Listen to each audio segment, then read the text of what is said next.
Hello guys, কেমন আছেন আপনারা সবাই? আশা করি সবাই ভালো আছেন। তো গাইস, এখানে আমাদের নতুন আগে ই ফুটবল আপডেটের পর অনেক কিছু অ্যাড করা হয়েছে, যেরকম ই ফুটবলের ফেস্টিভ্যাল, যেখানে আপনারা একটা প্লেয়ার নিতে পারেন, সেটা হচ্ছে চ্যালেঞ্জ ইভেন্ট। তো সেটা আপনাদেরকে দেখাই দিই। আর এখানে এখানে আমরা অনেক কিছু পেয়ে যাবেন, মানে সাইন করলে এখানে একটা প্লেয়ার পাবেন। তো আমি যেহেতু এখানে একটা খেলে হ্যাভার্সকে পেয়েছি, হ্যাভার্সটা আমি নিয়েছি। তো আজকের মেইন বিষয় হলো যে আমরা ইউ ফুটবল শপে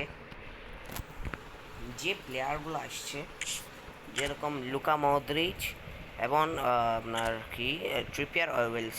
তো আমি এখানের মধ্যে লুকা মদ্রিচকে নিয়েছি।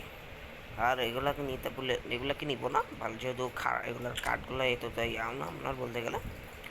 তো আজকে আমি লুকা মদ্রিচকে সব কিছু ডিটেলস একসাথে বলবো আপনাদেরকে। তো পুরো ভিডিওটা দেখবেন। তো আমরা আমাদের গেম প্লেনে চলে যাই। তো গেম প্লেনে আসার সময় আমি এখানে লুকা মদ্রিচকে এমএফে লাগছি। তো এমএফে আমরা বলতে গেলে ও দুইটা পজিশন খেলবে, সেন্টার মিড আর অ্যাটাকিং মিড, আর ওকে ডিফেন্সিভ মিডে খেলাতে পারবেন না। তো ওর এখানে এটা হচ্ছে যে অর্কেস্ট্রার। আর এটা অনেকটা একটা ভালো কার্ড বলতে গেলে। এখানে ওর ball control 98, dribbling 89, tight position 95, low pass 99, lofted pass 98। তো লফটেড পাসটা দেখেন আপনারা 98, যেহেতু এটা অনেক ভালো কার্ড বলতে গেলে। আর এখানে যে ওর ব্যালেন্স সেটা হচ্ছে 90। আর আর সবগুলাই ভালো। আর আপনার দেখেন এই স্কিলগুলো দেখেন, double touch, rising shot, long range shooting, one touch pass, slow passing, weighted pass, outside curler, সেটি এগুলো তো আমরা বলে দিয়েছি আপনাদেরকে। তো এখন এখানে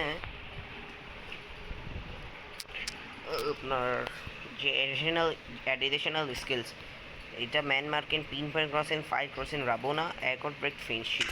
তো ফিনিশিংয়ের ব্যাপারে আমি এগুলোকে বলে দিলাম। এটাকে আপনারা সিএমএফও খেলাতে পারবেন, এএমএফও খেলাতে পারবেন, সব কিছুতে। তো যদি ভিডিওটা ভালো থাকে তাহলে লাইক করে দিবেন আর সাবস্ক্রাইব করে দিবেন। তো দেখা হচ্ছে পরবর্তী ভিডিওতে। আল্লাহ হাফিজ।